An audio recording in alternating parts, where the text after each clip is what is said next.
यानी इंदौर में research scholar जो अपने घर में हो गए सेल्फ अरेस्ट। रिपोर्ट दिखाते हैं आपको।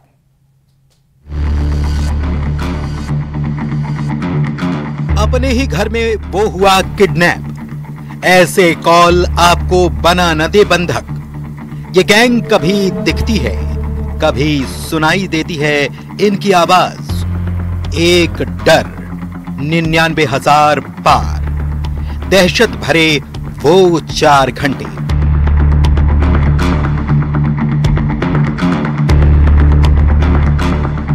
ऐसे कॉल खतरे की घंटी होते हैं, डर का वो चक्रव्यूह जिसका शिकार कोई भी हो सकता है। ये गैंग अपने शिकार को इस कदर डराती है कि शिकार खुद ब खुद ऐसी गैंग के आगे सरेंडर कर देता है। ऐसा ही हुआ मिनी मुंबई यानी कि इंदौर में रिसर्च स्कॉलर के साथ, जो अपने ही घर में करीब 3 से 4 घंटे तक किडनैप हो गए। जिनके घर कोई किडनैपर नहीं आया था, बल्कि ऑनलाइन किडनैपिंग की ये साजिश है। चाल वही थी, कॉल पर कोरियर में संदिग्ध सामान होने का डर दिखाया गया।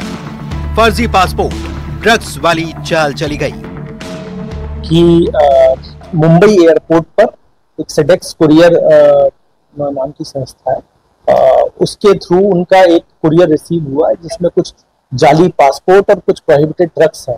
इसको लेकर के उनको ये बताया गया कि वो एनडीपीएस के तहत उन पर इस पर कार्रवाई की जा सकती है और उनको अरेस्ट भी किया जा सकता है। और इस चीज को बहुत ही गंभीरता से उनके द्वारा लिया गया। और इंदौर के राजेंद्र नगर थाना इलाके का ये मामला है। आर कैट के रिसर्च स्कॉलर यानी कि फरियादी बार बार अनजान नंबर से आए कॉल पर कहते रहे कि वो बेगुनाह हैं। उनके नाम से जो पार्सल आया वो उन्होंने बुलाया ही नहीं। लेकिन ऐसी गैंग अक्सर फर्जी अधिकारियों का डर दिखाती है।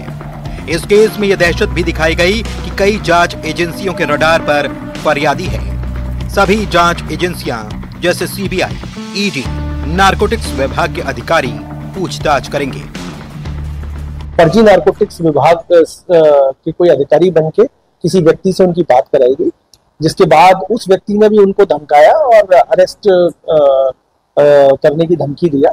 जिसके बाद कॉलर बहुत डर गए थे और उन्होंने जब इसका सोल्यूशन उनसे पूछा तो उन्होंने कहा कि उनको आरबीआई से अपना बैंक अकाउंट वेरीफाई कराना पड़ेगा, जिसके थ्रू उनको गूगल पे के थ्रू 99,000 रुपीज का एक पर्टिकुलर अकाउंट में ट्रांसफर करने पड़ेंगे। और जिसके बाद उनका ये कहना था कि ये 5-10 मिनट के बाद ये पैसा जो है वो रिफंड हो जाएगा उनका, और उनका अकाउंट भी इससे वेरीफाई हो जाएगा। फरियादी को यह हिदायत दी गई कि वो किसी से भी बात नहीं करेंगे, घर में ही बंधक बने रहेंगे। इस बीच अकाउंट में ठगों ने 99,000 रुपए भी ट्रांसफर करवा लिए। खास करके जो आवेदक हैं उनके द्वारा 99,000 रुपए गूगल पे के माध्यम से पंजाब नेशनल बैंक के अकाउंट में ट्रांसफर किए गए। पर जब वो 15-20 मिनट तक उनका पैसा वापस नहीं आया तो उन्हें शक हुआ कि उनके साथ फ्रॉड हुआ है, और इसके बाद वो साइबर हेल्प डेस्क में उन्होंने ये कंप्लेंट लॉन्च कराई। ये भी कहा कि फरियादी को ये अमाउंट मिल जाएगा। इस बीच फरियादी ने थोड़ी समझदारी दिखाई। जिस कुरियर कंपनी का नाम ठगों ने लिया था उसे इंटरनेट पर सर्च किया, जिसे ये पता चला कि ऐसे कुरियर के नाम पर ठग गैंग कई लोगों को निशाना बना चुके हैं। मोबाइल नंबर के बारे में जानकारी प्राप्त करी तो हमें मालूम पड़ा कि ये मोबाइल नंबर जो है वो संभवतः कर्नाटक स्टेट जो है उससे उसका मोबाइल नंबर है। और ये जो मोबाइल नंबर है इसके कॉलर के बारे में हम लोगों ने और उसके बैंक अकाउंट के बारे में हम लोगों ने तफ्तीश करना शुरू कर दी है। जब सच का पता चला तो मामला पुलिस वालों के पास पहुंचा। अब तहकीकात हो रही है।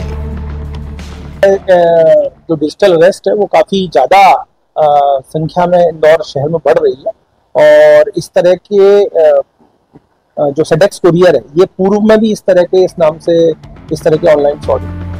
आखिर फर्जी अधिकारियों वाली ये ऑनलाइन डकैत गैंग कौन सी है? इंदौर में मिथिलेश गुप्ता के साथ bureau report, news 18 Madhya Pradesh, Chhattisgarh. Shahpura में विभिन्न समस्याओं को लेकर कांग्रेस कार्यकर्ताओं द्वारा किए गए विरोध प्रदर्शन के